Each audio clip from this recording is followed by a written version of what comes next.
Hopefully ending my last week of the slow patch due to cancellations and just less volume overall. The Amazon packages of random replacement bits have been piling up in my front entry. Figured we run through those real quick. Seems like every shoot I have to buy some new item to replace a broken or missing part. My Sony MD7506 headphones, I have 2 pair. The ear pads are very worn out, so I'm going to need both sets for some talent monitoring coming up. So replacement pads, cable extension to run the fan in my bunk. YouTube viewer and photojournalist based in Manhattan, Dan, suggested these to me, low profile TA3 to XLR connectors, specifically for running my Electrosonics receiver on camera. I had a bin here at the house, over 15 years of oddball cables, just random cable bits that have accumulated. I finally threw it away after not pulling anything from it from a few years. And in that pile were several XLR to 1/8 inch mini cables. The thing's only been gone for like 2 weeks, and now I have an application for an XLR to mini for my new desk here doing voiceovers, feeding into a Canon 5D. Upcoming job where I've got to do multiple audio monitors on talents. So headphones with volume control. I have this old headphone splitter. It's 1/4 inch. I can't find 1/4 inch to 1/8 inch headphone connectors. And also I can't find the 12 volt power supply for this unit. It's 12 volts. I have lots of 12 volts. And actually I'd prefer to just use a D-tap cable so I can put a gold mount brick next to this thing to power it at the talent desk. But the polarity is backwards on this connector here. It's, let's see if you can see it there. 12 volts is on the ring instead of the tip. And all of my cables and power supplies are the conventional way where tip is positive. So it ended up being about the same cost to just buy a new headphone splitter that is already configured for 1/8 inch headphone connectors. And obviously it comes with a power supply. And I think this one is conventional wiring. I got to get my son to read the diagram. I can't quite make it out. The font is so teeny tiny. Mic stand, universal mic clips. I have several of these. Again, I think there were some in that bin I just threw away. And I know I have others floating around. Spent about 15 minutes trying to find one and failed. So I bought a 4-pack. I need these for a couple random things. This upcoming job that's more involved audio. I'm going to have a mic on a table.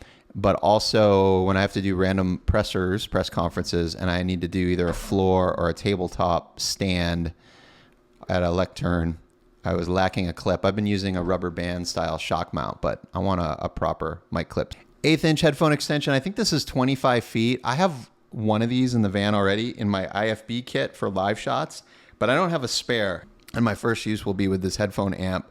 Universal V-mount to gold mount adapter. This is an inexpensive one. I don't remember the make. I got it, I think, on B&H. It was like $100, maybe $120. And it's only got one D-tap port, which is why on my Burano, I've been running a 4-way D-tap splitter. And I've been waiting for an aftermarket battery distro box that serves my needs. I was really liking the mid 49, although I think it was the most expensive one I was looking at.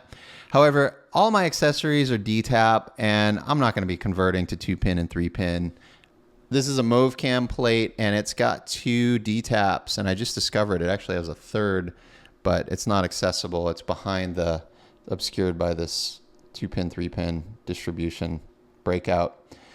The Mauve cam is a good update from my universal adapter because it keeps the gold mount battery in line with the V-mount mount. So now my battery should be flush with the top of the camera, where with this other adapter it was sticking above. This does have some weight to it, the Mauve cam, compared to the universal adapter. It's just more of chunky aluminum, but I believe it's also lighter weight than the wooden camera Tilta or mid 49.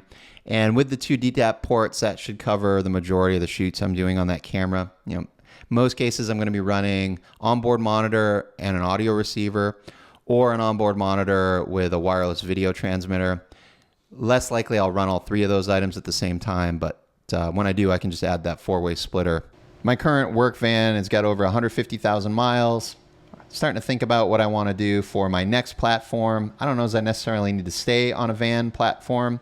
Accelerated Media Technologies, recommend you follow their Facebook page if you're looking for ideas or a potential customer to just order a turnkey production rig. I've worked off a number of their platforms over the years with different media companies, including my primary news client covering the border as a customer of theirs. Nowadays, most electronic news gathering organizations are running fleets of SUVs. When I first started in this business, it was all cargo vans, and if it involved satellite uplinking in the field, it'd be a big bobtail box truck. But now all the technology has gotten smaller, lower power demand, and SUV seems to be the preferred platform for ENG. And then cargo van when you get into multi-camera or multi-stream uplink, downlink. Looks like this van's set up to do outside broadcast live switch right in the truck. Also seeing now, just from my friends in the broadcast side of outside broadcast, more of this REMI style production. I forget what the acronym stands for, but the concept that you're not sending a director, graphics, playback, and all of the conventional truck people out to a sports venue. Instead, you're just sending like engineers, camera ops, maybe a few utilities, and all the camera feeds are sent back to a centralized switching facility where the TD director reside, graphics, all those other roles that I don't even know what they are. But that is certainly the future, and it seems like Europe is way ahead of the US with the REMI implementation. This is pretty common with the SUV cargo area for news, where you just put a second aluminum platform in, so you get 2 tiers of shelving for your typical ENG setup. I also like the camera locker, where you got a steel or aluminum cabinet that's just a secondary security measure for your camera and sometimes tripod. And again, you're just trying to minimize theft, prevent a smash and grab. So generally they put a cage or replace the side glass windows with metal. You got a partition. This is crash safety for the occupants as well as theft. And then the rear tailgate will have a cage inside the glass. And I've also seen just a total steel cage with its own set of doors inside the cargo area. So you open the tailgate and then you have a second locked hinged steel door to get through to get to all the equipment. And then passenger side seat removed, also very common. We get like a half equipment rack for your live shot equipment, satellite tuning and encoders, live view, TVU, DiGiorno, bonded cellular transmission gear. This blue box is a Victron, probably a combo unit, inverter, AC/DC charger. You get your circuit breakers. This looks like the control box for the inverter. This is this an oscilloscope? My knowledge set is super limited on the SAT uplink side, but I know you use this scope to, if auto tune is not working on the dish, or you can auto tune but then manually refine your positioning to get a optimum signal to noise ratio on your uplink downlink. And then News Nation, my main news client last couple of years covering the border. They've got a number of this specific rig built by AMT where they can do SAT uplink, downlink, as well as they have a bonded cellular unit on board. So typically, if it's just a live shot with a correspondent, we'll only do bonded cellular. And then if you're out in a remote area or a hurricane zone where the cell network is saturated or offline, then you switch over to a digital uplink, downlink over KU band. And in the case of the Nexstar trucks, they're set up, the rigs are to do dual channel uplink, so you can send 2 cameras up and they can receive 1 down at the same time, possibly more. So you might do that in a situation where you're anchoring a show remotely. So you would uplink 2 cameras of your anchor or anchor plus guest in the field. And then on the downside, they may receive a return video. And also what's very common, and I've experienced, is they send a teleprompter signal from the studio back to the field. But generally that only happens when you're anchoring, not for, I have never done that for just filing a live shot with a field correspondent. And I thought this one was interesting. At first I was thinking, like, why would you build a SAT uplink truck on a pickup truck frame over an SUV? It's not as comfortable of a ride and workspace for your crew as a pickup. And then I got to think, they actually commented in one of their builds that for a particular customer, their parking structure situation in like a city environment, they had too low of a clearance in the structure for an SUV with the antenna on top. So that's why they went pickup build. And then some of these storm tracker rigs are pickup and they're lifted for higher clearance, floodwaters, and driving in the mud and off-road, all-wheel drive, as well as some are diesel-powered over gas. It's getting harder in the States to find diesel-powered SUVs. And my understanding is you want to go diesel for when you're carrying supplemental fuel and jerry cans or auxiliary tanks. It's much more stable and safer fuel source than gas. You don't have the vapor explosive issue like you do with gasoline. I think also in hurricane zones, the gas sells out real fast, but diesel tends to be available because it looks like a mobile command center for police or fire. Also, every work vehicle going forward, I will always have a cattle guard on the front.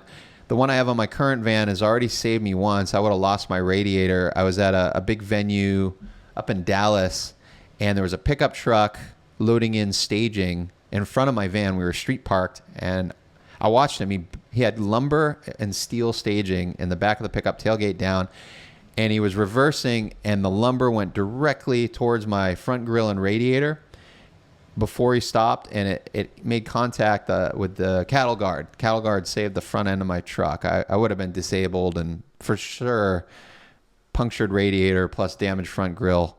So yeah, I would love to, once I figure out what I want next, just strike a check and have this company build me this nice, beautiful turnkey rig. But I don't know what I want or need next. I'm in this weird dual customer space right now as a owner operator. I'm like, half of my client base are corporate, where I'm doing multi-camera and I'm providing grip and lighting, a lot of one-man band or just small dual role crew positions. And then I'm on the like E&G TV news, cable news magazine stuff, all of which I could, on the TV side, I can work out of an SUV because I just need a couple of light panels, a couple of like 300D apertures, minimum, maybe 2 or 3 C-stands, one overhead silk, and I'm pretty covered. And then when I book commercials, those tend to be bigger, and another vendor is bringing in grip truck, lighting truck with a support crew, so I don't even have to deal with grip and lighting. I'm just camera. In that case, commercials, I could work off an SUV as well. And then here in Texas, the cities are so far apart, and when you get out in the open space, the speed limit's 80 miles per hour. I can't comfortably drive that fast in my van. It's just too squirrely, and the fuel efficiency is terrible. But if I switch to an SUV platform, I could comfortably cruise at the speed limit. But if I want SUV, I would want the smash and grab prevention of a cage. Also like that the SUVs look like a law enforcement rig, and hopefully that deters smash and grab attempts. I have too much gear to bring it in and out of my house or hotel rooms every time. Like hotels, it's case by case for me, but sketchy areas or somewhere I'm uncomfortable, I bring in the essential stuff I need next day. Camera, live view, batteries, chargers, sometimes lights, but most of the time I leave the lights in the truck. All right, I'm rambling on, but hey, let's continue this discussion below. I'm curious what kind of platforms the rest of my community here is considering going forward as the industry evolves, equipment gets smaller and more adaptable. And I'm certainly, with my trend here, instead of specialization, it's going more and more generalist and one-man band as the years tick on.